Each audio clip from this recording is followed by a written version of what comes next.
मंथन का। उस मंथन में विष निकला तो शिव को मिला, अमृत निकला तो देवताओं को मिला, और देवता अमृत पाने के बाद भी उनकी अभिमतता इतनी बढ़ गई थी कि वो भगवान शंकर के सामने खड़े होकर कहते हैं कि आपने विष पिया तो कौन सा बड़ा काम किया। देखिएगा जरा संबोधन देखिएगा। जब धन का मद आ जाता है, जैसे बाणासुर के पास आ गया,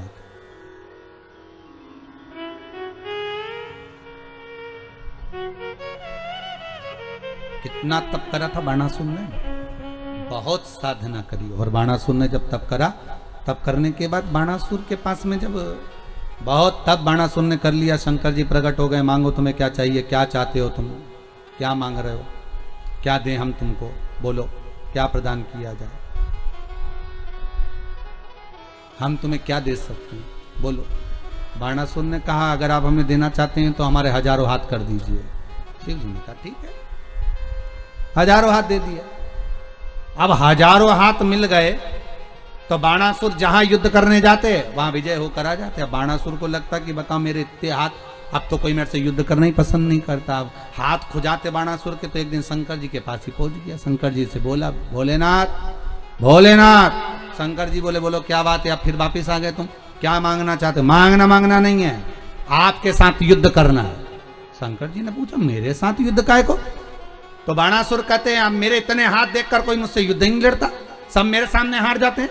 अब मेरे से कोई युद्ध लड़ने वाला चाहिए, तो युद्ध लड़ने वाला कोई दूसरा नहीं, तुम मेरे सामने युद्ध करने आओ। शंकर भगवान बैठे थे, पार्वती मैया की आंखों में अश्रु भर गए। मां जगत जननी जगदम्बा रो पड़ी। शिवजी ने पूछा पार्वती तू क्यों रो रही है। पार्वती जी कहती हैं आप कहते थे कि बाणासुर तो मेरा शिष्य है, बाणासुर तो मेरा गण है, बाणासुर तो मेरा द्वारपाल है, और ये बाणासुर तो हाथ सामने आकर कह रहा है कि तुम युद्ध लड़ो, मेरे को तुमसे युद्ध लड़ना है। पार्वती चिंता मत कर, चिंता नहीं करना, अपने को टेंशन नहीं लेना हो, है कि चिंता करना।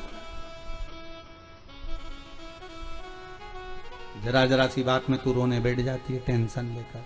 अब नारी का स्वभाव है, स्त्री है। आप में भी कई माताएं ऐसी होंगी, जरा सी बात टेंशन आ जाए तो रोने बैठ जाए बेचारी को, फिर टेंशन आ जाए, फिर अब नारी का स्वभाव है, उसको हो जाता है ऐसा भाव प्रकट हो जाता है।